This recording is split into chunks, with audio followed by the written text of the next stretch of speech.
ሰላም ሰላም ውድ ቤተሰቦቼ እንዴት ናችሁልኝ? እኔ አለሁላችሁ። በያላችሁበት ዳርቻ ሰላማችሁ ይብዛልኝ። ዛሬ ደግሞ ጉዞ ወደ ደብረ ዘይት ነው። ለማንኛውም ይሄ ቪዲዮ የተቀረጸው ትንሽ ቆየት ተብሏል። ዛሬ ፖስት ላደርግላችሁ ስላሰብኩኝ ነው ማለት ነው። ዛሬ ግንቦት 17 ማለት ነው።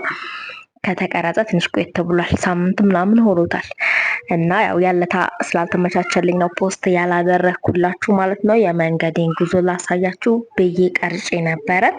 ከዛ በኋላም ስላልተመቻቸልኝ ኤዲት አላደረኩትም ፖስትም አላደረኩትኝም ማለት ነው። እዚህ አሁን የምታዩኝ አዲስ አበባ መናኸሪያ ነው ያለሁት ማለት ነው። ድሮ እንግዲህ አዲስ አበባ መናኸሪያም ሆነ አሰላ መናኸሪያም የትኛውም መናኸሪያዎች ቦታ ላይ ማለት ነው መኪና ቆመው ነበረ ሰው የሚጠሩት ሰው የሚጠብቁት። አሁን ሰው ቆሞ መኪና እየጠበቀ ነው መናኸሪያ ላይ ማለት ነው። እንግዲህ ያው መኪና ናፍጣ በመጥፋቱ እየተነሳ የለም በቃ አንድ ጭኖ ይሄዳል። ደርሶ እስከሚመለስ ቆሞ ተሰልፎ መጠበቅ ነው እና አሁን 3 ነው እንደዚህ 4 ከፊታቸው ወጥቷል። ደርሶናል። በቃ ፊት ለፊት እኛ ነው ያለነው። አሁን ከመጣ ቀጥታ የሚደርሰው ማለት ነው እና እየጠበቅን ነው። ይሄ የምታዩት የአዲስ አበባ መናኸሪያ መነሻችን ነው ማለት ነው። በእንደዚህ አይነት ሁኔታ ተሰልፈን እየጠበቅን ነው። የህዝቡን ብዛት ይሁት በቃ መኪና የለም ማለት ትችላላችሁ። መናኸሪያ ውስጥ አንድ መኪና ይመጣል፣ ጭኖ ይሄዳል። ቀጣይ መጠበቅ ነው እንግዲህ ወረፋችን። ይሄ አሁን ወደ ደብረ ዘይት የጫነ መኪና ነው ማለት ነው። መጥቶ ጭኖ በቃ እኛ ላይ ነው የቆመው ማለት ነው። በቃ አሁን ቀጣይ ከመጣ እኛ ተሰማሪ ነን እና ይህንን ይመስላል ሰልፉን። እዛ መጨረሻ ተሰልፎ ተስፋ አድርጎ የሚጠብቀው አሳዝነኝ። እኔ መጀመሪያ ላይ ሆኜ ራሴን ሳየው ማለት ነው እና እኔም እኮ እንደዚህ መጨረሻ ነበርኩኝ። አሁን ደርሶን ነው እንጂ መጨረሻ ነበርን። በቃ በዚህ ሰልፍ ሂሳብ መጨረሻ ነበርን፣ ግን 4 መኪና ምናምን ጭነው አሁን ደርሶናል ማለት ነው። እንግዲህ እንደምታዩት ደግሞ ቀጣይ የመጣው መኪና ፀሐዩ አቀርንቶኝ እዛ ሰልፍ ላይ ሞቆኛል ማለት ተቃጠልን። በዛ በጠራራ ፀሐይ መሀል ላይ ነው እንግዲህ የተሰለፍነው አይታችሁታል። እና በጣም ፀሐይ ነበረ። አሁን ሞልቶ እንግዲህ ደርሶን ገብተን እየሄድን ነው ማለት ነው ወደ ደብረ ዘይት። የሆነ ጉዳይ ነበረኝ እንግዲህ ወደ ደብረ ዘይት መሻገሪያው ነው ከናዝሬት ማለት ነው። ከአዳማ ወደ ደብረ ዘይት መሻገሪያው ነው። አሁን እንግዲህ የደብረ ዘይት መንገድ ላሳያችሁ ብዬ እንደዚህ ቀንጨብ አስፋልቷን እየቀረጽኩላችሁ ነው። ደብረ ዘይት ሄዳችሁ የምታውቁ ወይንም የደብረ ዘይት ልጆች ካላችሁ ለምን አላሳያችሁም በማለት ነው የቀረጽኩላችሁ። በእርግጥ እኔ ሌላም ቦታ ሄዳለሁ ግን አልቀርጽም። ለምንድን አላውቅም። ደብረ ዘይት ደግሞ ያለታ ሞቅ አለኝና ደመቅ አለኝና በቃ ማለቴ አይሁን አንዳንዴ ቀረጭ የሚል መንፈስ አለ። ቀረጭ አለኝ ቀረጽኩኝ። ግን ፖስት ለማድረግ ደግሞ ዘገየው። ለማንኛውም በጣም ጠፍቻለሁ። በነገራችን ላይ ከእንግዲህ ወዲህ አልጠፋም። በተቻለኝ መጠን ፖስት አድርግላችኋለሁና ለምን እንደጠፋው ራሱ እኔ ራሱ አላውቀውም። የእውነት ነው የምላችሁና እንግዲህ አሁን አልጠፋም። በተቻለኝ መጠን እንደዚህ አስፋልቷን መንገዷን እንግዲህ ትዝታ ያለባችሁ ሰዎች እንዲህ መንገዷን ስቀርጽላችሁ ነበረ ወደ ደብረ ዘይት ማለት ነው። ከዛ ደብረ ዘይት ደግሞ ስንደርስ እንዲህ አድጋለች። ግን ሀገሪቷ የእውነት በጣም አምሮባትና አድጋለች። በቃ ለመጀመሪያ ጊዜ ድሮ ከስደት ሳልሄድ በፊት ነበረ የሄድኩትኝ። ስደት እንግዲህ ከቆየው በኋላ ከመጣ በኋላ አልሄድኩኝም።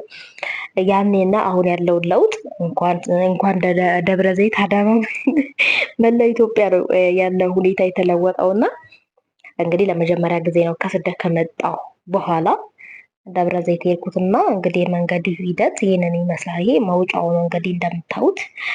እንግዲህ ትዝታችሁን ኮምኮሞ የደብረ ዘይት ልጆች ወደ ደብረ ዘይት እኔ እዛ ያለው ማለት ነው አዳማ ማቀው ቦታ ላይ ሲቀረጽ የአዳማ ቪዲዮዎች በቃ በተለይ ሳይ በቃ ሆዴን ባርባር ይለዋል። በቃ አንጀቴ ልውስ ቦጭ ነው የሚልብኝ። ምንድነው ቦጭ እንዳት በጣም ነው በቃ ማለት የሆነ ነገር ይሰባቸዋል። የሆነ ስሜት ብቻ አላውቅም። የሆነ ልታስረዱት የማትችሉት ስሜት አለ አይደለ? አሁንም እንደዛ አይነት ስሜት እየተሰማችሁ ይመስለኛል። ደብረ ዘይት ልጆች፣ የአዳማ ልጆች ይሄ አሁን ደብረ ዘይት ገብተን ነው በቃ ኦልሬዲ በቃ ገብተን ከዛ ማን በልጣለች ብዬ ነው ያሰብኳት እዚህ ጋር ምናምን አያችሁታል። ፎቁ ምናምን፣ መንገዱ፣ የእግረኛው መንገድ፣ ዋናው መንገድ ዋው! የእውነት አምሮባታል። ደብረ ዘይት በጣም ልውጥ ነው ያለችው። እንግዲህ አፌም እንደምታዩት ነው፣ ስልክ እየጎረጎረ ነው። ጉዳያችን ጨርሰን የሆነች ሆቴል በቃ አያይንና ዘዋለ። መቼም ደብረ ዘይት ተሄዶ ቁርጡ ሳይቀመስ አይመለስም የሚል ተረትና ምሳሌ ሰምቼ ነበር። ያው ቤቱም ብዙም ባናውቀውም አስፓልት ላይ ነው አለ የተባለ ስፔሻል ቤት ነው ብለን ገባን። በቃ ለማንኛውም ገብተን እንግዲህ እዚህ ጋር እያዘዝን ነው ማለት ነው፣ እየጠየቅን ነው። ምንድነው የምትበይው? ምን ይሻላል እየተባባልን ነው። ከዛ ተስማማንና ልውስውስ የሚባለውን ብዙ አይነት ጠራችልን፣ ብቻ በጥቅሉ ልውስውስ የሚለውን አዘናል። ልውስውስ ሲመጣ ደግሞ እናየዋለን። እኔ በልቼ አላቅም ልውስውስ፣ ግን አፌ በልቶ ስለሚያውቅ ልውስውስ ብሎ አዟል ማለት ነው። እስቲ ዛሬ ልውስውስ ብዬ ሰው ላርግሻለኝና እስቲ ምን ታካብዳለህ፣ ምን አይነት እንደሚመጣ ያለው ምናምን አልኩና እሺ አልኩኝ። እንግዲህ ታዘዘ ግማሽ ልውስውስ ለሁለት። ከዛ እስኪ ልውስውስ ሲመጣ ደግሞ እናየዋለን ማለት ነው። እስከዛ ድረስ እሱም ስልኩን እየጎረጎረ እኔም ስልኬን እየጎረጎርክ፣ ይሄ ስልክ ከመጣና ቲክቶክ ከመጣ በኋላ ፍቅረኛ ማማቾች፣ ባልና ሚስቶች አንድ ላይ ማውራት አልቻሉም። የእውነት እንደ ተቃዋሚ ነው እያቀረብኩ ያሉት እና አዲስ ባለትዳር ተቃውሞ እያቀረብኩ ነው። እዚህ ጋር ደግሞ ጎንጨት እስከምመጣ ድረስ ጨጓራዬን ላጸዳዳው ብዬ ነው በስፕራይት እየጠጣሁ እና እንግዲህ ልውስውስ የሚባለው ይኸው መጣ። ይሄ ነው ልውስውስ የሚባለው ማለት ነው። እንግዲህ የእውነት ለመጀመሪያ ጊዜ ነው ልውስውስ እየበላሁ ያሉት። በልቼ አላቅም ነበር። ልውስውስ ሸክላ ምናምን እያሉ ደረቅ ነገር ሲያበሉኝ ቀድመው፣ ለካ ልውስውስ እንዴት አባቱ እንደሚጣፍጥ በእውነት ጎረድ ተደርጎ በቅቤ ለዋስ ብሎ ነው የሚመጣው። ልውስውስን ብዙ ጊዜ የምናየው እንግዲህ ጉራጌ ክልል ነው። ሽንኩርት ምናምን አይገባበትም እንጂ በቅቤ በሚጥሚጣ ምናምን ተደርጎ ጎረድ የቀዩ ስጋ ብቻ የሚበላው ማለት ነው የማየው። እና በልቼ አላቅም፣ በአይኔ ጎመጃለሁ እንጂ እዚህ ጋር ግን ያው እንግዲህ ልውስውስ መጥቶ እየበላሁት ነው። ይኸውት በጣም ነው የሚጣፍጠው። ቃሪያ አለው፣ ሽንኩርት አለው፣ ሚጥሚጣ አለው፣ ቅቤ ተለውሶ ነው የመጣው ማለት ነው። ግን ነጭ ስጋም ጣል አለው። ሙሉ ልውስውስ የሚሰራው በቀይ ስጋ ይመስለኛል። ነጭም አለው፣ ግን ያው ነጩን እሱ ይበላል። እኔ ደግሞ ቀይዋን ነጭ ስጋ በጥሬ አልወድም። እኔ በቃ አልወድም። በቅጥርሴ ላይ ያዝ ሲያደርገኝ አልወድም። የእውነት እንደኔ የማትወዱ ካላችሁ እስኪ በላይ ካሳይኝ። ለማንኛውም ኮሜንት ላሳውቁኝ። እኔም እንዳንቺ ነኝ በሉ። እኔ ቀዩን ስጋ ጥሬ ላይ ወዳለው፣ ጥብስ ላይ ሁሉንም በላለው። ከዚህ ጋር ደግሞ እዚህ ይመጣል። ሚጥሚጣ ብቻ ነበረ ቅድም የመጣው።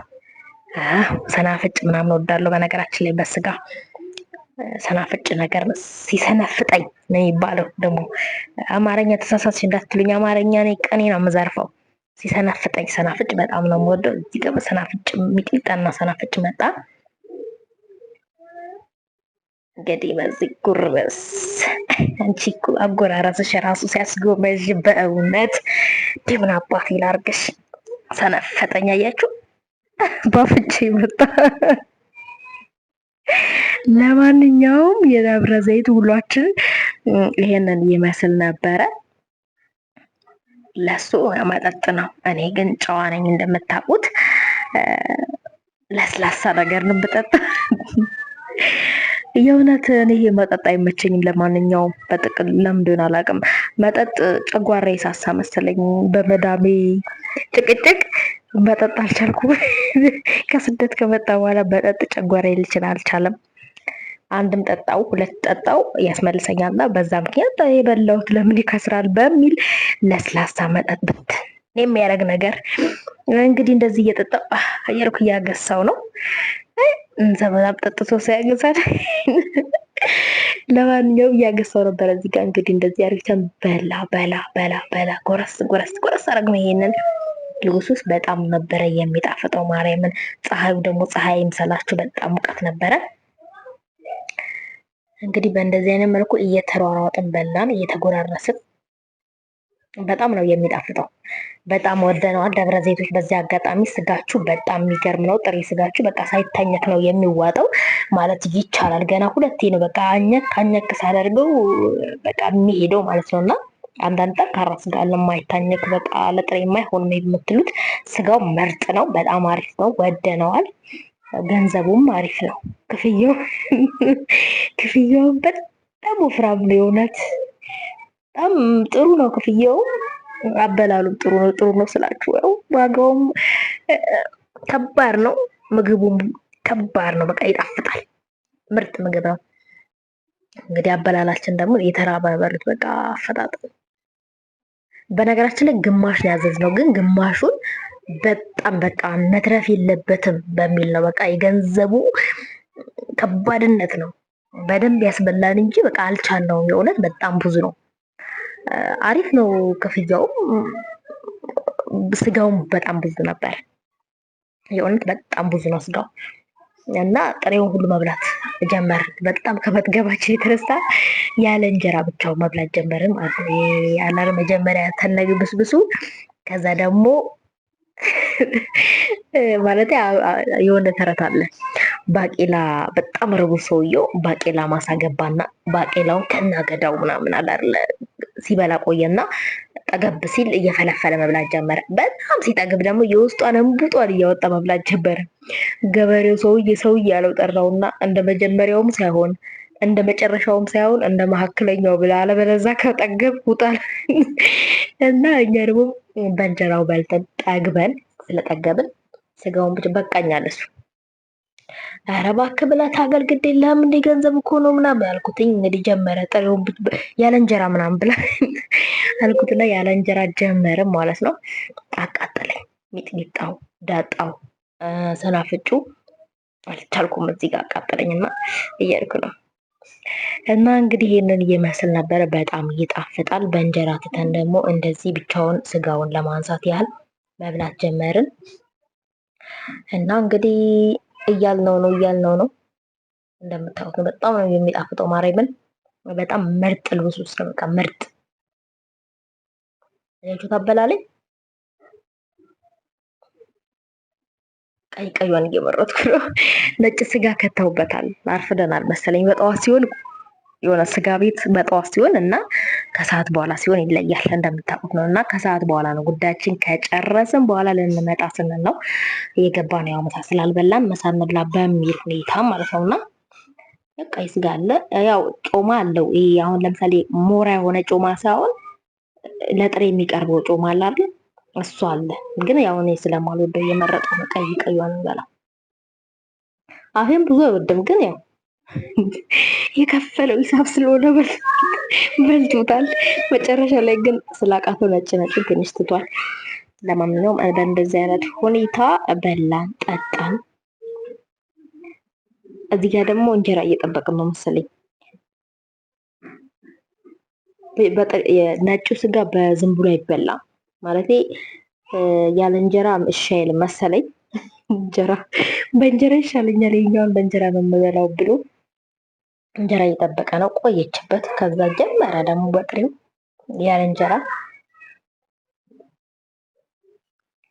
በጣም ቤቱ በጣም ከስተመር ከመብዛቱ የተነሳ አስተናጋጅ ራሱ ብዙ የለም ማለት ትችላላችሁ። በቃ በሰው ብዛት ብዙ አስተናጋጅ የለም ማለት ትችላላችሁ። በቃ በጣም ነው የሚሯሯጡት ምናምን። እንግዲህ እዩትማ በቃ እረፍት የለውም ልጁ እየተሯሯጠ ነው። በእንደዚህ አይነት ሁኔታ እንግዲህ አንዳንዴ አረፍ እያልን አንዳንዴ ደግሞ ቆይ በጥሬው ብላ ዝም ብለን ምናምን እያልኩኝ ዝም ብዬ እታገላለሁ ማለት ነው። በእንደዚህ አይነት ሁኔታ